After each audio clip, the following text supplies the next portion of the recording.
Targeted violence against women, dismal healthcare and desperate poverty make Afghanistan the world's most dangerous country in which to be born a woman. The Taliban ruled Afghanistan from 1996 to 2001 and denied women education and jobs, forced them indoors and violently punished them for infractions of a strict interpretation of Islamic law. Women accused of adultery were stoned to death. Those who flashed a bare ankle from under the shroud of a burqa were whipped. More than a decade after the ouster of the Taliban regime in Afghanistan, many women still suffer domestic violence, discrimination and lack of access to unbiased justice. For girls, going to school daily is no regular affair. Most of these girls risk their lives by walking to school, as there is a chance they may be attacked by hardliners who believe women should not be educated.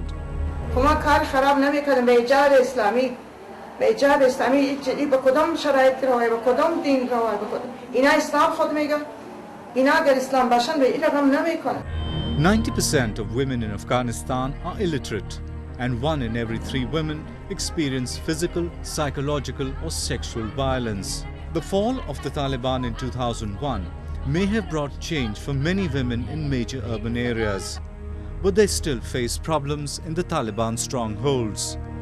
The women in Afghanistan now want to break the shackles.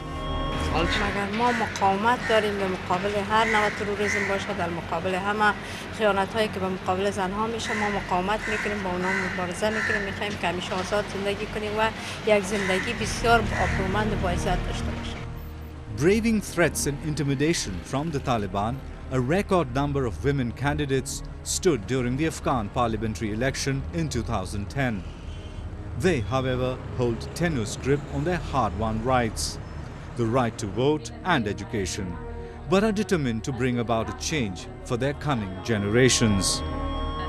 مجبور یو چې موږ ودرېږو د دې دپاره چې که موږ نن قرباني ورکړو خو سبا به زموږ د بچیان دپاره زموږ د آینده دپاره زموږ د نورو خلکو دپاره یو څه عقلا وسي او که داسې هر څوک وبېرېږي نو افغانستان به بالکل هیڅ ونه لري په آینده کې. After a decade of war against the Taliban in Afghanistan, the US is withdrawing its troops, and the Afghan government has started negotiating with the hardline militia.